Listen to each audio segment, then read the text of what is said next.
मांगीलाल बागड़ी, राजकीय महाविद्यालय नोखा, डॉक्टर प्रेम प्रकाश मनचंदा, सह आचार्य, व्यवसाय प्रबंध, BCom part second, first paper, company law. प्रिय विद्यार्थियों, आज हम अध्ययन करेंगे संचालकों की नियुक्ति कैसे होती है, methods of appointment of directors. संचालकों की नियुक्ति की अनेक विधियां हैं। सबसे पहली विधि है प्रथम संचालकों की नियुक्ति। प्रत्येक कंपनी के अंतर नियमों में उनके प्रथम संचालकों की नियुक्ति संबंधी प्रावधान होते हैं अथवा प्रथम संचालकों के नाम उसमें दिए हुए हो सकते हैं। ऐसी दशा में कंपनी के प्रथम संचालक उन्हीं प्रावधानों के अनुरूप ही नियुक्त किए जाते हैं या वे ही व्यक्ति प्रथम संचालक बनते हैं जिनका नाम अंतर नियमों में लिखा होता है। यदि कंपनी के पार्षद अंतर नियम में ऐसा कोई प्रावधान नहीं है या प्रथम संचालकों के नाम नहीं दिए हुए हैं तो सीमा नियम के पार्षद सीमा नियम में हस्ताक्षर वाक्य के अंतर्गत जिन व्यक्तियों ने हस्ताक्षर किए हैं, निजी कंपनी में कम से कम 2 और सार्वजनिक कंपनी में कम से कम 7 व्यक्ति क्या है हस्ताक्षर करते हैं, वे व्यक्ति कंपनी के प्रथम संचालक माने जाते हैं। प्रथम संचालक तब तक संचालक के रूप में कार्य करते हैं जब तक कि कंपनी की साधारण सभा में विधिवत रूप से संचालकों की नियुक्ति नहीं हो जाती है। तो कंपनी की जो प्रथम एजीएम है, एनुअल जनरल मीटिंग है, उस मीटिंग तक काम करते हैं ये। उस मीटिंग में क्या होता है, दोबारा से उन्हीं को या अन्य व्यक्तियों को संचालक के रूप में नियुक्त किया जाता है। एक व्यक्ति कंपनी की दिशा में कंपनी का एक ही सदस्य होता है, वही व्यक्ति क्या होता है, कंपनी के प्रथम संचालक के रूप में कार्य करता है जब तक कि कंपनी के सदस्य द्वारा विधिवत रूप से संचालक की नियुक्ति नहीं कर दी जाती है। तो ये हुआ प्रथम संचालकों की नियुक्ति। दूसरी विधि है कंपनी के सदस्यों द्वारा नियुक्ति। कंपनी के सदस्य समय समय पर संचालकों की नियुक्ति करने का अधिकार रखते हैं। सदस्यों द्वारा कंपनी के संचालक नियुक्त करने के संबंध में जो प्रावधान हैं वो इस प्रकार हैं। फर्स्ट है प्रथम साधारण सभा में नियुक्ति। प्रत्येक कंपनी के सदस्य कंपनी के समावेलन के उपरांत अपनी प्रथम साधारण सभा, वार्षिक सामान्य सभा में संचालकों की नियुक्ति करने का अधिकार रखते हैं। इस सभा में नियुक्त संचालक कंपनी के प्रथम संचालकों का स्थान लेते हैं। इनकी नियुक्ति के साथ ही कंपनी के प्रथम संचालकों का कार्यकाल भी समाप्त हो जाता है। दूसरा है बारी बारी से अवकाश ग्रहण करने की शर्त पर नियुक्ति। प्रत्येक सार्वजनिक कंपनी की प्रथम साधारण सभा में नियुक्त संचालक बारी बारी से सेवानिवृत्त होते हैं। एक नियम है इसके संबंध में। प्रत्येक सार्वजनिक कंपनी में क्या होता है, कंपनी के जो कुल संचालक होते हैं, कुल संचालकों का 2/3 भाग का 1/3 भाग संचालक प्रतिवर्ष बारी बारी से अवकाश ग्रहण करेंगे। इस संबंध में ये कंपनी लॉ में एक नियम है। जो व्यक्ति बारी बारी से अवकाश ग्रहण करते हैं उनके स्थान पर भी क्या होता है, नए व्यक्तियों की नियुक्ति इसी सभा में की जाती है। तीसरी बात है प्रथम वार्षिक सामान्य सभा या इसके पश्चातवर्ती साधारण सभाओं में नियुक्ति। बारी बारी से अवकाश ग्रहण करने वाले कुल संचालकों में से कम एक तेज संचालक कंपल्सरली कंपनी की प्रथम वार्षिक सामान्य सभा में निवृत्त होंगे। यही क्रम अन्य सभाओं में भी क्या होता है, चलता रहता है और कम से कम एक तेज संचालक बारी बारी से अवकाश ग्रहण करते हैं और उसी सभा में क्या होता है, संचालक की नियुक्ति कर दी जाती है। जैसे यदि एक्स लिमिटेड में 6 अथवा 7 संचालक बारी से सेवानिवृत्त होने योग्य हैं तो कम से कम 2 संचालक प्रत्येक वार्षिक सामान्य सभा के समय बारी बारी से निवृत्त होंगे, क्योंकि यह संख्या एक तिहाई संख्या के निकटतम है।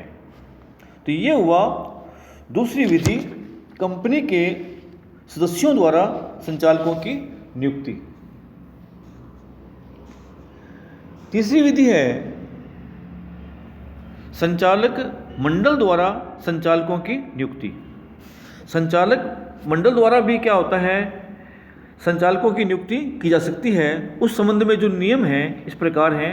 नंबर 1 है अतिरिक्त संचालक। ऐसे संचालकों की नियुक्ति तब की जाती है जबकि कंपनी में विद्यमान संचालकों के अतिरिक्त भी कुछ और संचालकों की आवश्यकता अनुभव की जाती है। तो ऐसे में क्या होता है, अतिरिक्त संचालक की नियुक्ति संचालक मंडल कर सकता है। दूसरी विधि है वैकल्पिक संचालक की नियुक्ति। कभी कभी क्या होता है, कोई संचालक 3 महीने या इससे अधिक अवधि के लिए भारत से बाहर चला जाता है। ऐसे में संचालक मंडल उसकी अनुपस्थिति में उसके स्थान पर किसी अन्य व्यक्ति को संचालक नियुक्त कर देता है। ऐसा संचालक वैकल्पिक संचालक कहलाता है।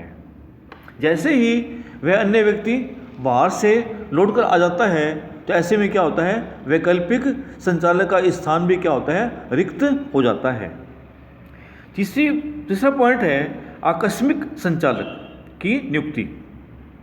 कभी कभी किसी सार्वजनिक कंपनी द्वारा नियुक्त संचालक का पद उसके कार्यकाल के सामान्य रूप से पूर्ण होने से पूर्व, जैसे उसकी मृत्यु हो जाती है या पागल हो जाता है या अयोग्य हो जाता है, ऐसे में क्या होता है, पद रिक्त हो जाता है। तो संचालक मंडल उस आकस्मिक रिक्तता को भरने हेतु संचालक की नियुक्ति कर सकता है। चौथा पॉइंट है संचालक मंडल की नियुक्ति द्वारा, चौथा पॉइंट है नामांकित संचालक की नियुक्ति। जब कोई संस्था जैसे वित्तीय संस्था है या अंशधारी सरकार किसी कानून अथवा ठहराव के अधीन किसी व्यक्ति को कंपनी में संचालक पद के लिए नामांकित करती है तो संचालक मंडल उसे संचालक के रूप में नियुक्त कर सकता है। तो ये हुआ संचालक मंडल द्वारा संचालकों की नियुक्ति। संचालकों की नियुक्ति के संबंध में प्रावधानों के अंतर्गत चौथा प्रावधान है आनुपातिक प्रतिनिधित्व के आधार पर संचालकों की नियुक्ति।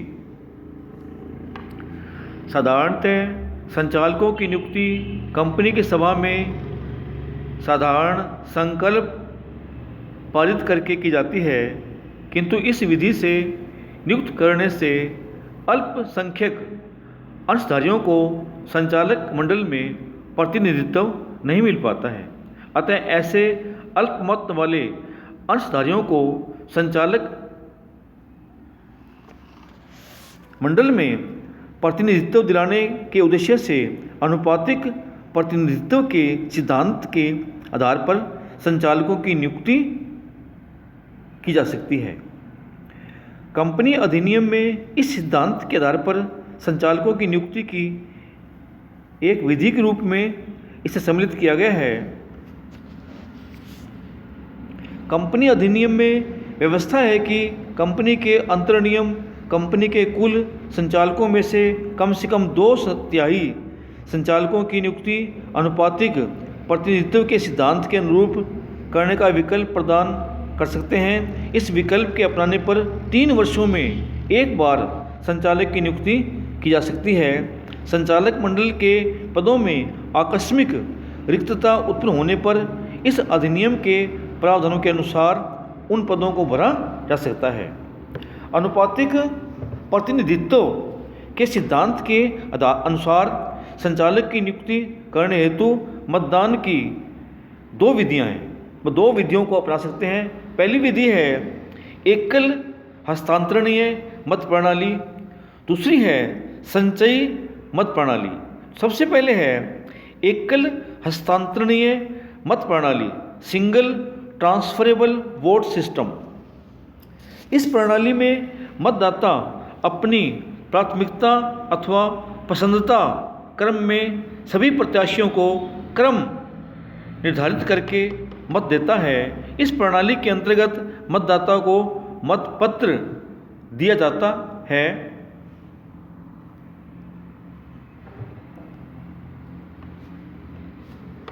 और उसे प्रत्येक प्रत्याशी के नाम के समक्ष अपना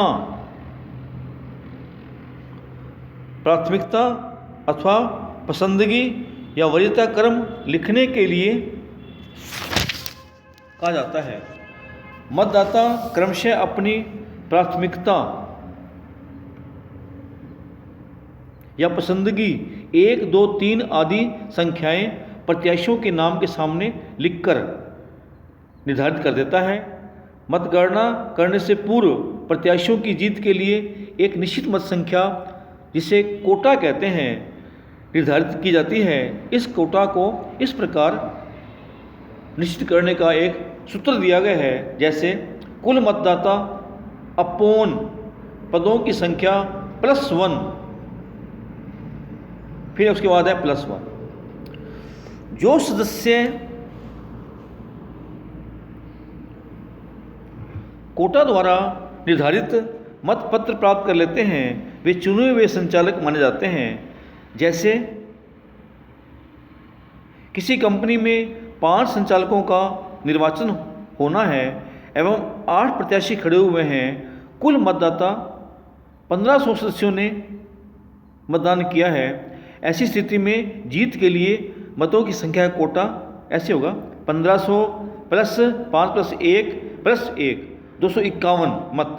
इस प्रकार जिन प्रत्याशियों को 251 या अधिक मत प्राप्त होंगे वे विजयी होंगे, शेष अविजित हो जाएंगे। तो ये हुआ एकल हस्तांतरणीय मत प्रणाली। दूसरी विधि है इसी में संचयी मत प्रणाली, कम्युलेटिव वोटिंग सिस्टम। इस प्रणाली के अंतर्गत एक अंशधारी को एक अंश पर उतने ही मत देने का अधिकार होता है जितने स्थानों के लिए चुनाव हो रहा है। जैसे एक कंपनी में 4 संचालकों का चुनाव हो रहा है तथा इस अंशधारी के पास 100 अंश हैं, वह एक ही व्यक्ति के पक्ष में ही 100 × 4 400 मत देने का अधिकार रखता है। ऐसा करने से अल्प मत वाले अंशधारी कम से कम अपना एक संचालक नियुक्त करवाने में अवश्य सफल हो सकते हैं। तो ये हुआ अनुपातिक प्रतिनिधित्व के आधार पर संचालकों की नियुक्ति।